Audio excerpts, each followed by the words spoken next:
Hello, beautiful, and welcome to the Prosperous Womb.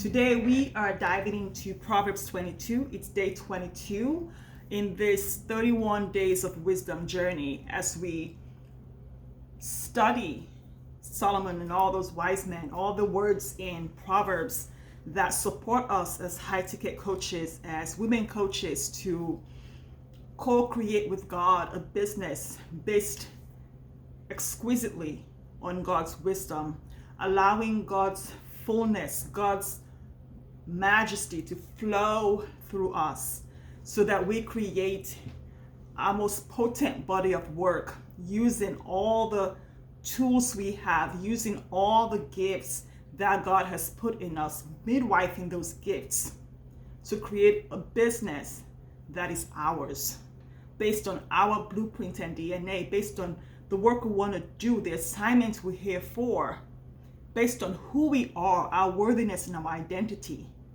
and stepping fully into what God has called us to do, to connect to the heartbeat of our clients and create a business that feels as good as it looks on your social media profile.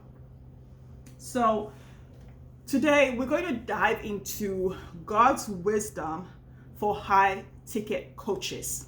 Proverbs 22 is full of amazing drops of wisdom. This is what I call dripping with God's wisdom.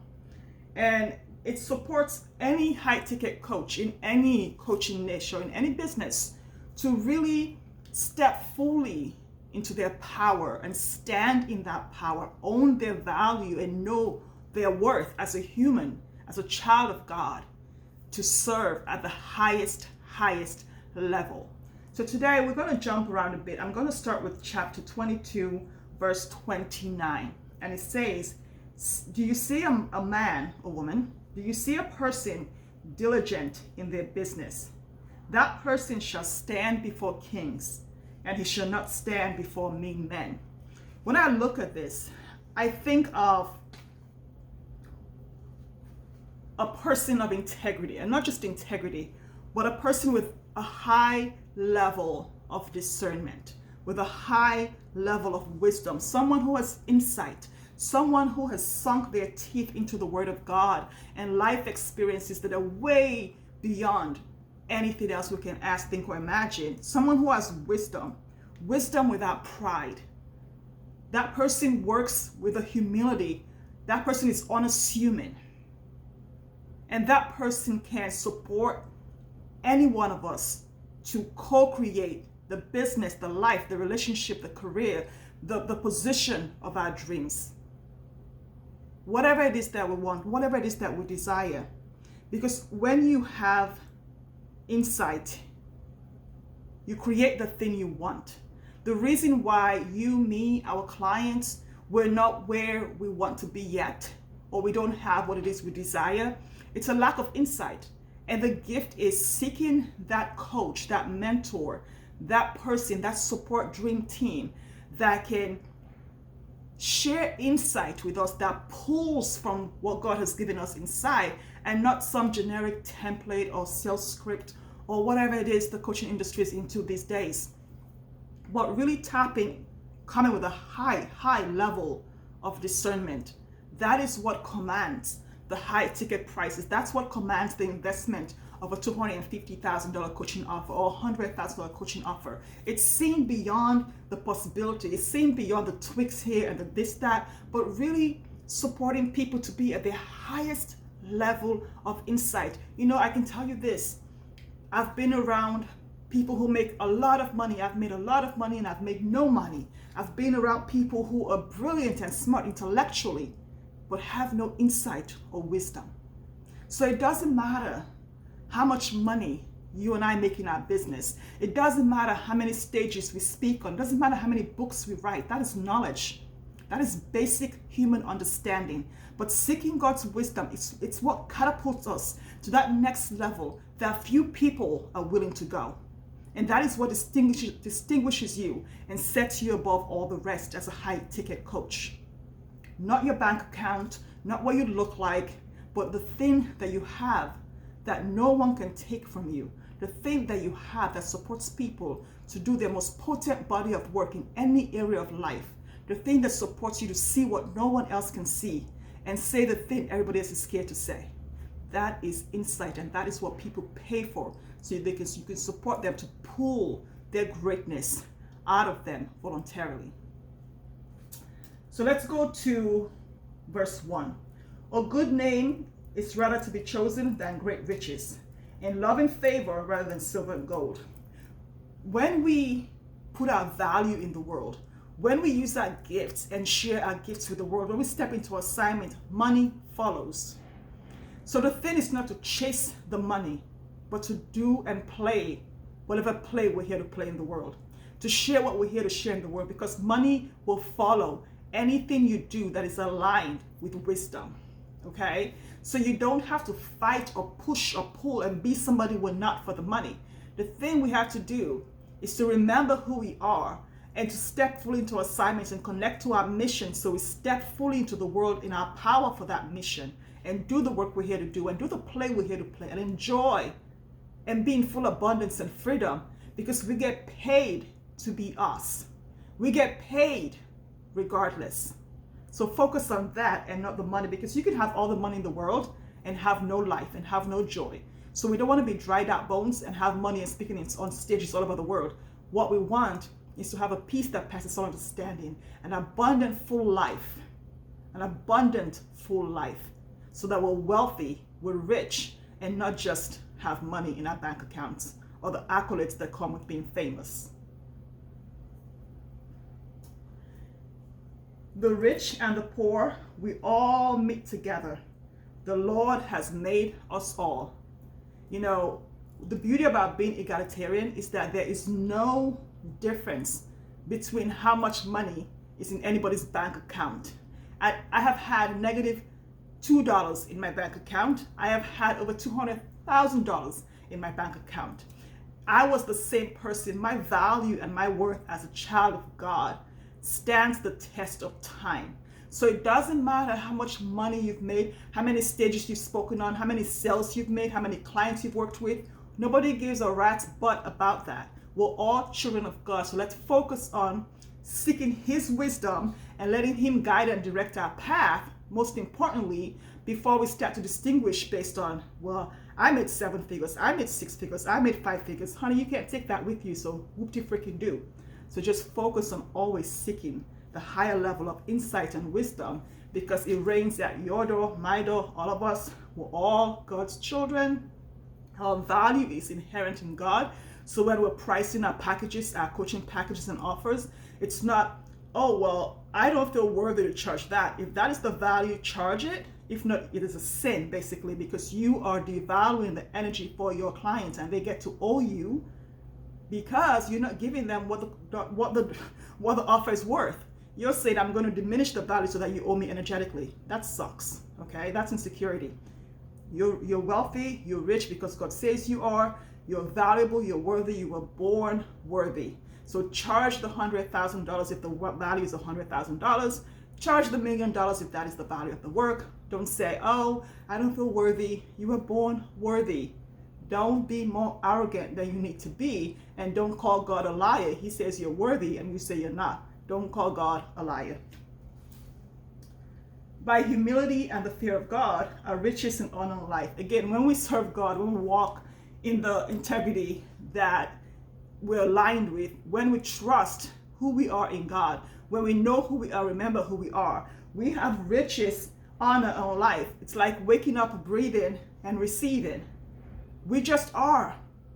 So step into the assignments, create the offer, do the work, and the money will come, the honor will come, the riches will come, the stages will come, the books will be written, the plays will be written, whatever.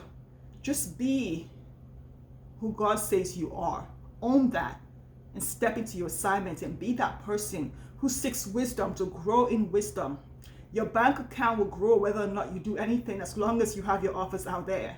But it's wisdom that we need, so we know how to apply that and work with our clients at the highest level and take care of ourselves at the highest level, so we can serve with compassion and kindness and love and be more of love in the world. Train up a child in the way he should go, and when he's old, he will not depart from it.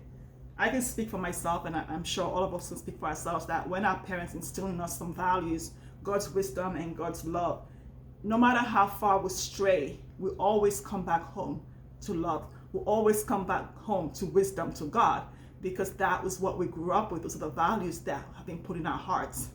So no matter what I do, no matter who I be in the world, I know that I always get to come back home to God.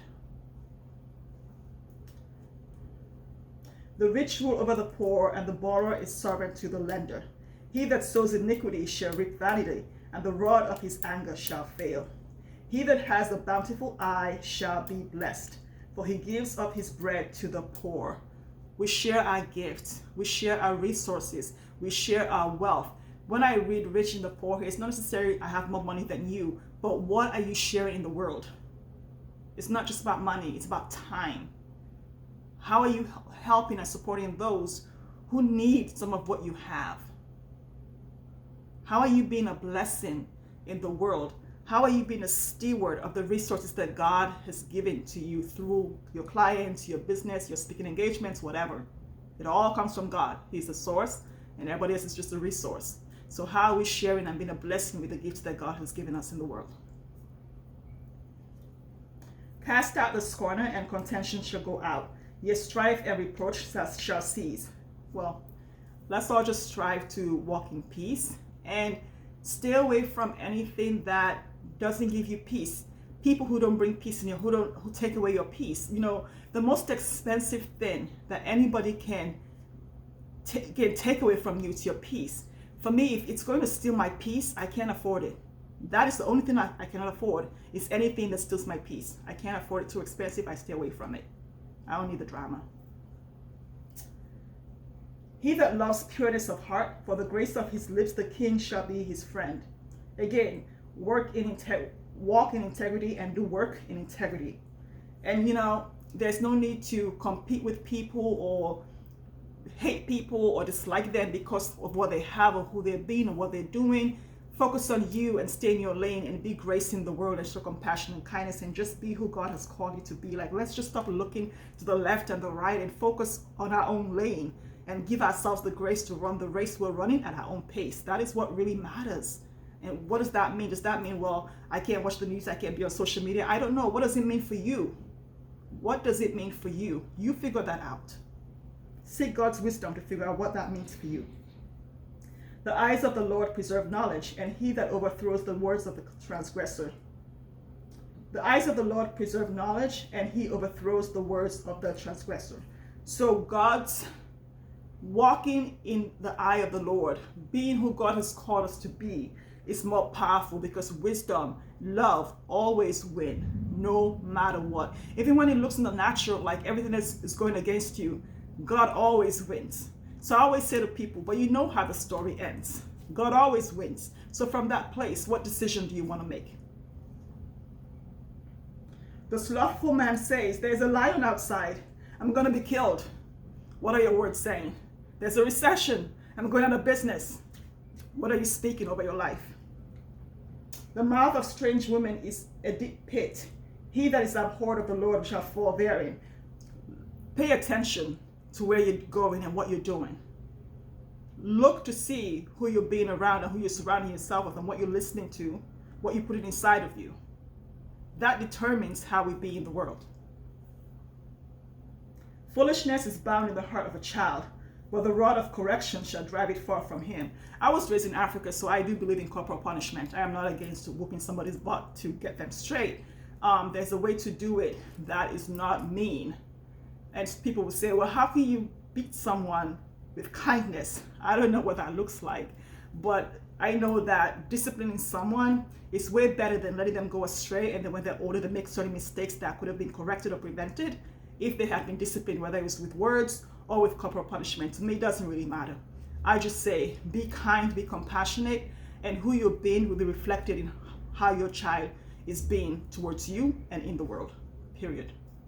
So again, seek God's wisdom on how to discipline those that are here for you to discipline, okay? Discipline is a very good thing. I wouldn't be where I am today without discipline.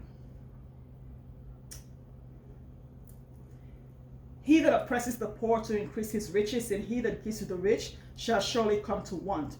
There's no need to oppress the poor. And again, just anyone, don't gouge your prices. Don't add 2 zeros to a number if that's not a value you're offering, okay? For me, the poor is just taking advantage of people, whatever that means to me. Don't take advantage of others. Don't lie about the value of your work. Be honest and work in integrity with your clients so they know what they're getting. They know the ROI, and they know that what's on the sales page is actually what they're getting. Bow down thine ear and hear the words of the wise, and apply thy heart to knowledge. Again, seek wise counsel. Who are you looking to work with? Is it based on what they look like, based on how much money they have in their bank account, or based on their insight, their wisdom, and what is their relationship? If it's important for you on a core value for the person you're working with to have a strong and powerful relationship with God, do they have that? Or do you overlook that because they made 7 figures last week and 7 figures in 7 minutes last week? Like, what are your values? What do you want in your life? What do you want to associate with? It's not a matter of good or bad. It is what you want and desire, and seek God's wisdom for that leadership and guidance to create the thing you want in your business with a person that can support you the best. For it is a pleasant thing if you keep them within thee, and they shall be fitted in their lips. So basically, when you hear the words of God, meditate on them. Speak them out. I'm a child of the Most High God. I'm the righteousness of God in Christ Jesus. Everything I touch prospers and succeeds. No weapon formed against me shall prosper. The favor of God is upon my life. Like, choose words from the scripture and meditate on them, so that when life squeezes you, when the recession squeezes you, it is what comes out of you. You know, there are a lot of things that happen in life that take us off our path sometimes. And you get to choose whether it's going to knock you down or it's going to raise you up and just set you up for success. But the words of your mouth, the things you meditate on, determine how your life goes. What are you meditating on? What CNN is saying about the recession? Or what God says, what Solomon says in this book about God? About what you know is true? About the only ground that is not sinking sand? Like, what are you meditating on? What are you thinking on? Because out of the heart, the mouth speaks. And when the mouth speaks, it creates worlds. What world are you creating? That thy trust may be in the Lord. I have made known to thee this day, even to thee. Let's trust in God. He's the only God, through us, in us, by us, for us. Is the only true thing in the world. Not money, not your husband, not your children, not the big house, not the big car. God is God. We can have all the money in the world and all the wealth in the world, and that's amazing and that's good. God wants us to enjoy our lives, and He wants us to also trust in Him. Come to Him. He is our refuge, our Father, our God, our everything. God is God. Seek wisdom above all else.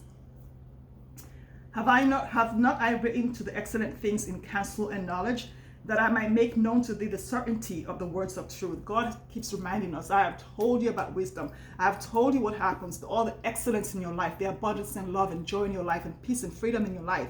When you seek my wisdom, my discernment, my insight, when you have knowledge and understanding of God, not of the templates and blueprints and formulas we're chasing all over the coaching industry, but really just focus on the one thing that matters, the thing that is above rubies, and it's rare. It's rarer than diamonds and pearls and everything else. It's God's wisdom. Let us associate with people that seek more of that wisdom, that have that insight. It is so beautiful to be around people with insight and wisdom. We don't want to be the smartest person in the room. I've said this before. If I'm the smartest person in the room, I walk out of that room because I'm not meant to be in it.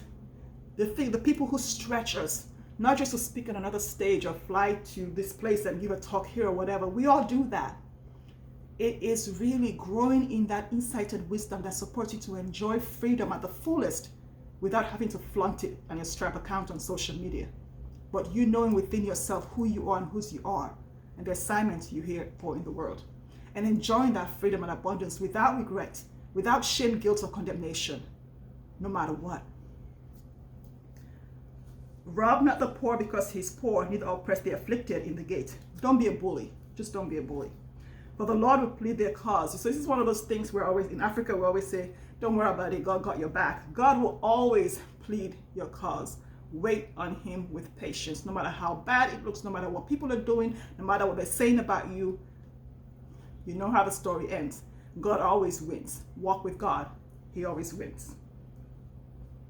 Make no friendship with an angry man, and with a furious man thou shalt not go. Are you hanging around people who complain about everything when nothing ever goes right? Everything is always bad. It's like, oh my gosh, you say to them, that's a cute puppy. And they say, no, it's going to bite you and give you rabies. And you say this, and they say, oh no, that. It's kind of like, life sucks. Oh my gosh, I just want to hang myself with dental floss. Stay away from people who ruin your peace. Peace is too expensive. It's free from God, but it's expensive on this planet. So stay away from people who take that away from you, because you cannot afford to lose your peace. What are you speaking? It attracts the people who are in your life saying the things they say. Be not thou one of them that strike hands, or them that are sureties for debts. Again, the Bible, Solomon keeps talking about this. Somebody must have really messed with his credit. But here's the thing. If I have money to pay for somebody to go to college, I'm not going to give them a loan to do it. I'm going to give them the money to do it, because that's what I would do. Okay? So this whole thing about loans and stuff like that, co-signing for people with credit, just give them the money. You have it. Be a blessing in the world. And if you don't want to give them, and if they mess up and don't pay the debt you can afford to pay, then do it. Be a blessing. Don't say, oh, Solomon said I can't do that. It was very different in those days. Don't be stupid and be a co-signer for somebody who is, when if they default, you cannot pay it. Be a blessing in the world. Like the Bible said, we learn in Proverbs already. Don't say to them, oh, I don't have it. Come back tomorrow and I will have it. If you have it now, give it to them. You can't take it with you when you die. Be a blessing in the world. Pay for people to go to college who can't afford to go to college. Give money to people so they can pay their rent if they have to pay it, if that's something that you're able to do. Like, do stuff. Don't withhold stuff that you have because your ego tells you, well, what if they don't? No, you're here to be a blessing. That wealth is not just for you and your children. Share with the world. Remove not the ancient landmark which thy fathers have set. Remove not the ancient landmark which their fathers have set. And seest thou a man diligent in his business, he shall stand before kings, and he shall not stand before mean men. So wisdom, wisdom, wisdom, wisdom. Seek more wisdom, get more wisdom. With wisdom, get understanding. Apply it to your business, your life, your relationships, your health, your career, whatever. And be a bigger, bigger blessing in the world. Let me know how this lands for you and how Proverbs 22 is going to support you in your coaching business and in all the decisions we'll make, because the quality of our lives and our businesses, the quality of the relationships that we have are all based on the decisions that we make. So what decision are you making today? A wise decision, a better decision, or a decision based on a template, formula, or blueprint? It's been good having you.